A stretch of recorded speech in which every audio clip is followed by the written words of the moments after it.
Tonight we are having salmon and rice, but we have put a little fun tweak to it with our Hoffman Heights. And first off, what we've done is our rice in our rice cooker in here, and we are cooking it with orange juice. So replace your water with your orange juice. So however much you would use for your water, you're going to replace that with your OJ. And we have fried up some coconut in here. So this was just on the regular skillet over on the stove top, and you are going to heat that up ever so slightly on a medium high heat for just a few minutes. You'll start smelling the coconut. It's just a fresh coconut in here, and as soon as you start smelling it, you will start seeing it fry up like this, where you have nice little crispies, and that is going to be on the top of our rice. It's absolutely amazing. So let me take you over to my workstation over here. That is Avery. Hey, baby girl. Avery. Hi. Hi. And we are going to show you how we put together this salmon, and it's super simple on how to do. So let me get this flipped over so you can see everything.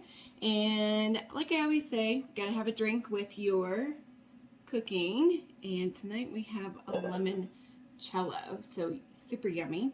Nice glass right here. You can normally have that as a after dinner drink, but of course I always like to drink while I'm cooking. So let me get this rearranged here. So first off, we have our salmon, and our salmon that I've chosen is dun dun dun a Copper River salmon. That is where you get that rich color, almost matches my sweater I've got going on here. Well, let's prop this up a little bit more, and you can see everything I'm doing. So I've prepped one of them. I'm going to prep the other one and show you how simple this is. First off, you're going to need some olive oil. I always like to line my pan with foil, so we do have foil on the pan, and then we have olive oil on the pan, and then we have the salmon. And I did keep the skin on, so the skin's going to be on the bottom.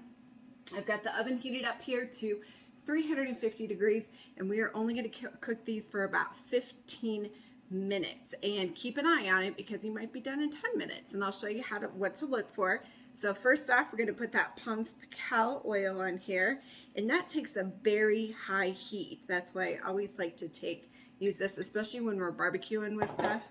And I have taken tarragon. Now originally I went to go get some thyme, and they were out of thyme. Of course, we're always out of thyme, aren't we? But tonight I decided to do tarragon. This has a hint of licorice to it, so we're going to layer that on top of here. We are also going to salt and pepper our salmon, so just a smidgen bit to get some of that flavor in there. And I have also sliced up some oranges, so we're just going to do 3 layers of oranges on here. And I've also zested an orange, so super easy to zest an orange. You just need a zesting plane, and you just scrape that on there, and you wind up getting your zest that will look just like that. So I'm going to get that zest also on top of the salmon. It just gives a nice citrus, perfect for the sea. I always think of being out on a beach somewhere, and we are adding on our citrus. So I just cut 3 thin layers of this, and when you're cooking it, you're going to get that nice flavor inside of there. And I'm adding more tarragon on top. So now we have that good to go, and we're just going to pop that in the oven for about 15 minutes, and I will show you what it looks like afterwards. Here is our finished product, and I always like to serve up the rice like an ice cream scoop. That reminds me of when we used to live in Hawaii, and we always had sticky rice there, and everything comes out perfectly in an ice cream scoop. And you can see on there we have our fried coconut and our salmon. So how you tell your salmon's done, and this one was done in about 12 minutes. As you see that white that's on top of there, that is when you know that it is cooked. And you don't want that to go too far, because then you wind up drying it out. So this is your perfect meal, nice and light, and you've got your limoncello with it, plus a glass of Gewürztraminer by Hoffman Heights. And that is it for tonight. Super simple, nice and easy. This is a weeknight. This is a great meal to have.